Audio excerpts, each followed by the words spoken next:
नमस्ते और स्वागत है। आज हम बात करने वाले हैं मन की गहराइयों में छिपी एक ऐसी जबरदस्त ताकत के बारे में, एक ऐसी शक्ति जो चुपचाप हमारी जिंदगी को बनाती है।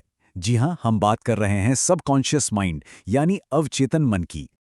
अच्छा, एक मिनट के लिए सोचिए। क्या हो अगर हमारे दिमाग का ही एक हिस्सा एक सीक्रेट पार्टनर की तरह हमारे हर ख्याल को हकीकत बनाने में लगा हो। सुनने में किसी फिल्म जैसा लगता है ना, पर यह कोई कल्पना नहीं है, बल्कि ये उस पावर की बस एक झलक है जिसे हम आज समझने निकले हैं।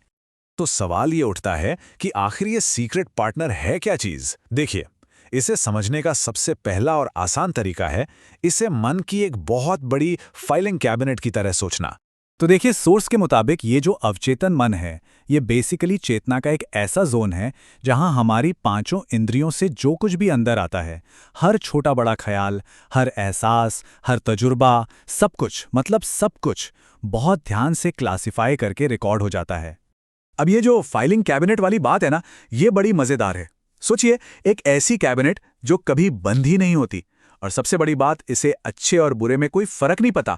ये तो बस जो भी विचार या तजुर्बा आया उसे बिना किसी भेदभाव के फाइल कर देती है। और हाँ, ये मत समझिएगा कि ये कोई ठंडा बस्ता है, नहीं, ये तो दिन रात 24/7 काम पर लगा रहता है। और पता है ये सबसे पहले किस पर काम करता है? उन इच्छाओं पर जो सबसे ज्यादा हावी होती हैं, जिन पर हमारा फोकस सबसे ज्यादा होता है। तो ठीक है, ये फाइलिंग कैबिनेट है, ये हमेशा काम करता है, पर कैसे? ये सिर्फ डेटा इकट्ठा नहीं कर रहा, असल में ये एक बहुत बड़ी शक्ति से जुड़ा है, जिसे सोर्स इन्फिनिट इंटेलिजेंस या अनंत प्रज्ञा कहता है।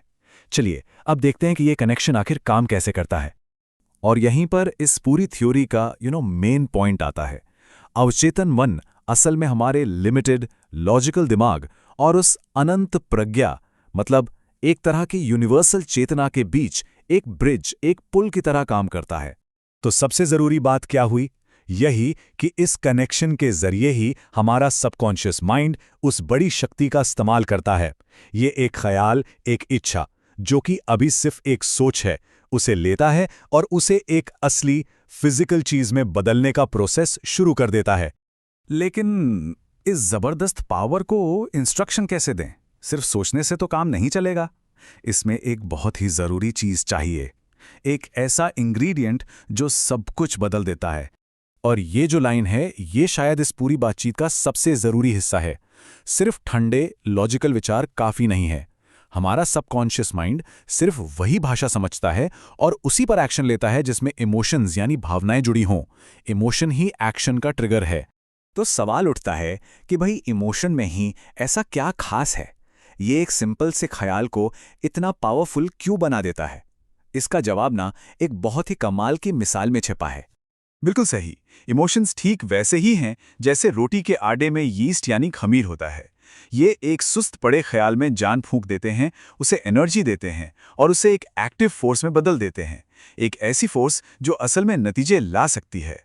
अच्छा, तो अगर इमोशंस फ्यूल यानी ईंधन हैं, तो ये समझना बहुत ज़रूरी हो जाता है कि हम अपने दिमाग के इंजन में कौन सा वाला फ्यूल डाल रहे हैं, क्योंकि चॉइस तो हमारे हाथ में ही है। ये एक तरह से कुदरत का नियम है। हमारा दिमाग एक ही टाइम पे पॉजिटिव और नेगेटिव इमोशन से भरा नहीं रह सकता। मतलब एक ही वक्त पर उम्मीद और डर या प्यार और नफरत दोनों हावी नहीं हो सकते। किसी एक को तो जीतना ही होगा, एक को डोमिनेट करना ही पड़ेगा। और ये है वो दो टीमें। एक तरफ है पॉजिटिव फ्यूल जैसे इच्छा, विश्वास, प्यार, और दूसरी तरफ है जहर, डर, जलन, नफरत।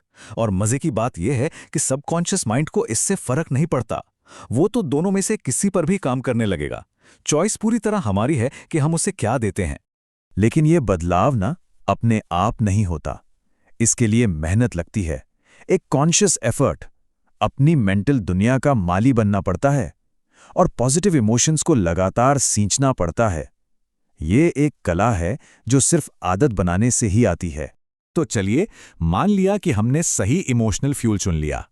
अब सवाल है कि हम अपनी इच्छाओं को उस इन्फिनिट इंटेलिजेंस तक भेजें कैसे?